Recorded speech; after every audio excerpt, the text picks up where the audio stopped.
Talk to me.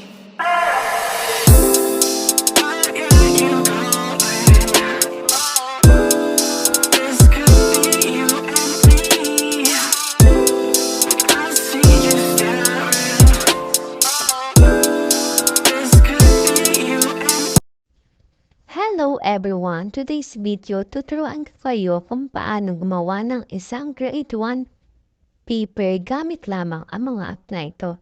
So kung makikita nyo, nag-search muna ako ng Canva. Tapos nag-create lang tayo ng sizes. Sa akin kasi letter yung ginamit ko.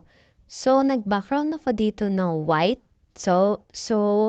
Then naghanap ako ng line. Sa isang grade 1 paper kasi gagamit tayo ng 13 line. So, bilang lang ng 13.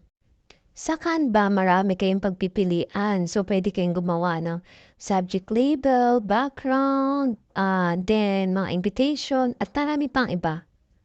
So, dito, nag-create ako ng line. Then, nagbilang ako ng 13.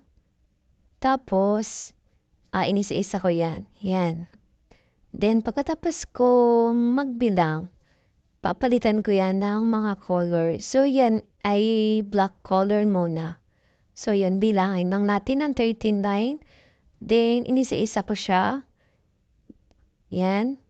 Pinakita ko sa inyo. Yung, yan, blue, red. Yan. Tapos, i-group lang siya para hindi siya mag-hiwalay-hiwalay pag in case na mag-i-edit kayo. Tapos, mag-download kayo. In-download nyo ng JPG. Tapos, yan, dyan.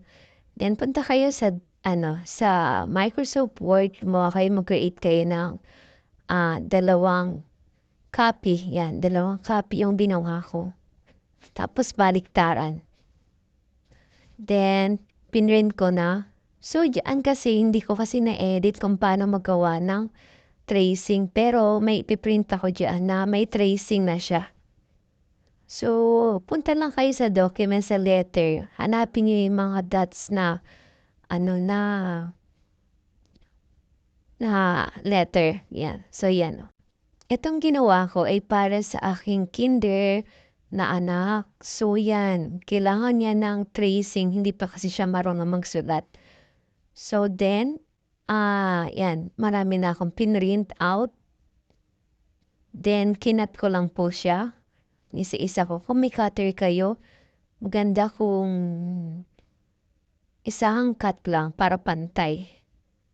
So, pagkatapos kong ikat yung mga yan, inayos ko yan, inisa-isa ko yan. Then, para maganda lang siya tignan. So, easy lang gumawa ng grade 1 tracing paper. So, yan kasi may mga part ako na walang tracing. Meron din akong part na may tracing na.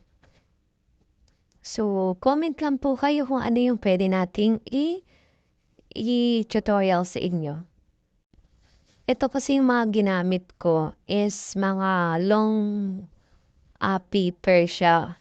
So, hindi kasi siya nagagamit. So, kaya ako gumawa ko ng paraan para makapag-create ako ng grade 1. Tsaka, nag-invest talaga ako ng printer para sa mga anak ko.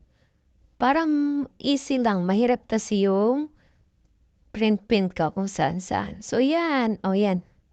So, ito kasi, gumawa ko na isang, marami siya, diba? Nilagyan ko lang siya ng glue, padding glue. So, para magmumukha talaga siyang papel. Yan. Maganda rin yung bond paper kasi parang makapal. Hindi tulad ng mga ordinaryong grade 1 paper, parang manipis. So, yan. Lagyan ko lang siya. Nagdalawang layer ako dyan eh. Kailangan syempre, lagyan ko ng mga pang-ipit para hindi siya magkalas-kalas pagdating ng pag inayos ko na. So, yan. Dalawang layer lang yung ginawa ko dyan. Kahit dalawang layer lang, grabe, sobrang dikit na siya. So, hahatiin ko rin yan sa apat pag ayos din ako mamaya. Yan. Dalawang layer na yan. Ulitin lang natin.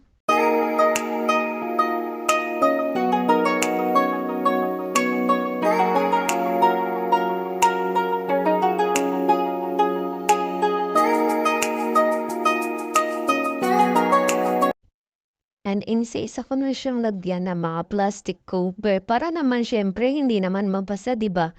So, bilang nanay, ganyan ang mga gawain natin pagpalog yung mga anak natin. Gawin ang mga gawaing bahay, yan. Lagyan ko ng lahat.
So, ito na natuyo na po yung glue na yan. So, hinati ko muna siya sa 4 kasi 4 yung subject ng kinder ko. Yan. Naghanap ako ng paraan. Yan, sobrang dikit po yan. Kaya yung mga nagbi-business, Diyos ko, ang dali-dali lang pala gumawa ng grade 1. So, easy lang talaga.